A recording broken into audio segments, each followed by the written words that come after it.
our pups have a lower tolerance to life. That's what I call it, a lower tolerance to life. When I grew up, you could drop a pot lid on the floor and the dogs are like, hey, what's that? Nowadays, you drop a pot lid, they're like, oh my God, it almost ate me, I almost died. Okay? They have a lower tolerance to life.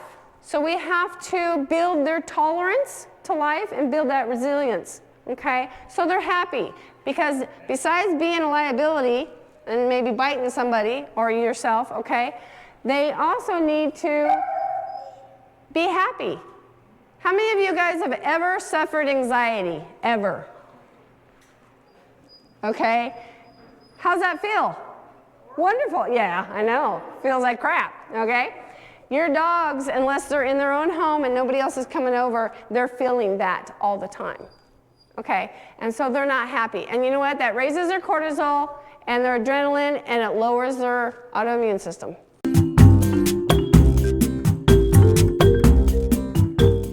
The last 30 years of breeding has given those dogs those lower tolerances life. He looks beautiful, but he's here for a reason. So he couldn't be, technically a service dog. Every dog in here, okay? This is genetics, guys. We see they're beautiful, they got great conformation, and they get along with their family. But take them to the farmer's market and tell me how they react. And we'll see some more behavior, especially when we get ready to meet and greet. I know these two are fearful over here. I've seen this one in action, okay? And she looks innocent. She's not so innocent, okay? So we're gonna teach you guys how to change that today, okay? I want you guys to know that aggressive, submissive dogs, it starts with their genetics. So you guys, it's not your fault, okay? But we can change that. And you guys can add to it unknowingly. That's why I'm teaching you guys how to change that, okay? So their fear starts with genetics, and then something happens. Remember that lower tolerance to life? Drop that pot lid, and they're like, oh my God, okay? So it usually takes about 200 good meetings to help reprogram your dog, okay? To other dogs, to people, and to unfamiliar things, okay? And we need to teach them not to fear those, all right? They must learn also, if they don't totally overcome, because this is a genetic thing, some dogs will change faster than others, okay? It depends on how ingrained into their genetics it is and how much work you guys put into it into teaching them that it's okay. All this stuff is okay, and your tone of voice matters too. Nutrigenetics, you guys, this is scientifically proven that what your dog eats can affect the way it influences their genes. I am not a vet, okay? But I have seen, and all my dogs are grain-free, okay? I have seen dogs, one of my clients' dogs, they were calm, and then they got a bag of grain food, and the dog actually bit her brother-in-law. Also understand that dogs do not rationalize, but they react to their environment, they react to you. So if you're walking and you see a dog and they don't, they're gonna react to you and turn around, okay? And they think that dog is going to come and get them. They don't understand that you're afraid your dog's going to go eat that dog. Okay, you need to recognize as pet parents, you're the leaders, and you have to recognize your dog's fears and frustrations and their energy, and understand also how your energy affects your dogs. If they don't see you as pack leaders, they're not going to gain confidence, okay? So when we do the meet and greet in here, I'm gonna teach you guys a couple of techniques to calm yourself before we do it. If you're really that scared, I'll do it for you. So dog's instinct. Do you guys know what the dog's instinct is when they get scared? Fight or flight. Also, what I call doggy denial. You ever see those dogs that something's over here scary? Well, you don't know because they're over here going like this. Oh, look, look. Look, Mom, look, oh wow, look. If I look over here, I won't see this and it won't come get me. Also the head down, hiding, the ears down or up.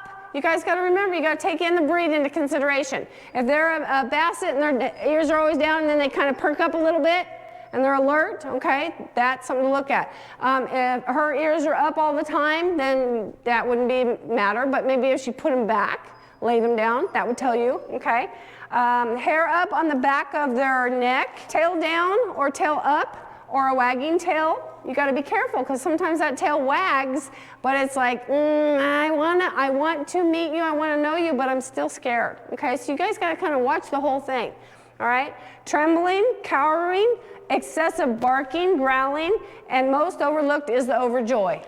So when they have too much excitement because their body's going like this and they don't know what to do with it. So be happy that they have overjoy and they don't have aggression.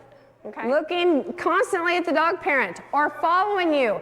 My dog's loyal because he follows me everywhere in the bathroom, everything like that. And that goes red flag. Why? Because you're a security blanket. They can't go anywhere without you. If that's the case, then you're going to need to learn how to teach that dog to be confident on his own. So, if left uncorrected and without boundaries, the behavior can escalate and become deadly quickly. And they learn that that's acceptable behavior. And guess what? It doesn't make them any more confident in you, okay? And they stay fearful. We don't want them to live in fear, guys, okay? But they don't know how to be not fearful because it's like that anxiety that we get inside. They have no idea how to control it. It depends on how well you are aware of your own energy and your dog's energy. You guys know when you're sick, your dogs come to you. They know that stuff, you guys. They feel that energy. Heal out your own anxieties. Really work on yourself. Why do I say this? Because I had a dog. They got a red flag dog that had bitten from the Animal Service Center, and they don't teach you about them. They don't put you through a class. They don't do nothing, and they thought they could handle it. They brought the dog to me. I worked with her a couple months. She was out there. One dog even pulled the ball out of her mouth. She didn't react, and then they took her home. I didn't double check to make sure he was using his tools, that he was putting the dogs back together, and somebody opened the door. She jumped down to go attack their other dog again, and Dad got in the middle of it. That's why I tell you, use your tools. Okay, we'll talk about them in a few minutes. Okay, and they put her down themselves, but Mom had really bad PTSD. Okay, when the dogs had muzzles, they met for the first time she had a muzzle, she wouldn't even look. When you have PTSD and anxieties, you can't control how your body's feeling. Okay, it's just a reaction.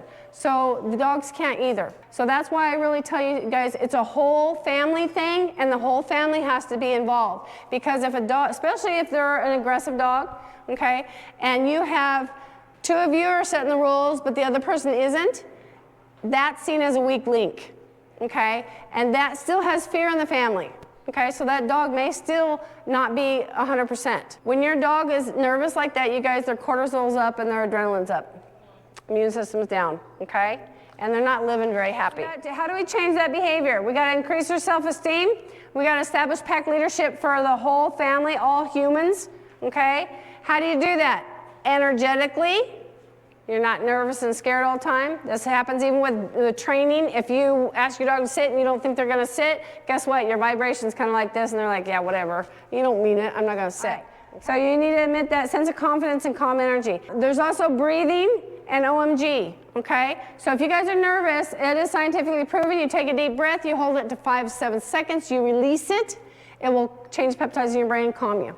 Because if you're nervous when we get ready to do meet and greet, I've gone up to a lady, and when I got about this far away, I could feel the energy off of her this far. And I was like, you need to breathe, because you're gonna get me bit.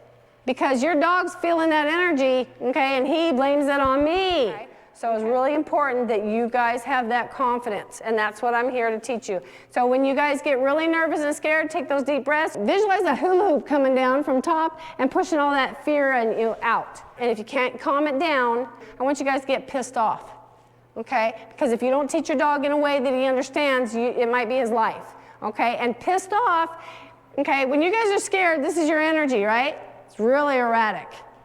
When you're pissed off, your energy is still scared a little bit, but it's more solid. So I'd rather you're pissed off, and if you have to be pissed off because you need to teach this dog in a way that he understands, or else he could be killed, then use that. The other way to calm yourself, this is energy medicine. Donna Eden teaches it. Bradley Nelson teaches emotion code. We are having anxieties because of something that happened previously. When we were little, maybe we don't remember. I have lots of those, okay, or I did have. I want you to number between 1 and 10 how anxious, nervous you feel, or any emotion less than love. Put your hand on your forehead, put your fingers over the top of your head. And a lot of times if you close your eyes, it blocks out everything else, so you can just think about that thing that has you stressed. Sit there till that number gets to 0. If you do not, it will come back just as high. Will it come back? Yes, it may. It depends on how much trauma you have in there. You listen to all the energy healers, we get trauma in layers, so it's like peeling an onion. To get to that root, you have to peel this one, that one, that one, okay? So if you keep it down to 0, then guess what? After a while, you won't even have a reaction, okay? People will come up and call me hey, you're a F and B, and I'm like, how's that working for you? The relationship between you and dog matters a lot. So you need to make sure that you have calm energy. The smallest changes can make your dogs react and go back to the way they were. You have more people at your house, you work longer hours, you get another dog. Oh, that's really messing up the whole thing, the household, okay? Sometimes it has to be more than encouragement. It has to be commanding. This is the way it is, because you're pack leaders. Okay? You guys know when that little kid comes running through the gravel and he slips and he falls and it's not that bad, and what's he do? Gets up and keeps going, okay? But what if mom's there and goes, oh, mijo, are you okay? He screams bloody murder, right? Okay, your dogs are the same. It's up to you to teach them confidence. My granddaughter, she knocks herself down. I go, wow, did you hurt my floor? Let me see, let me check out that battle scar you got. Let me see. She goes, look, Grandma. And then we also have pup tapping, which if your dog goes through a trauma, you can tap them out right then and there, and that won't stay in their body. And this is for prevention, okay? I work with very aggressive dogs, but I very rarely have an issue happen. Why?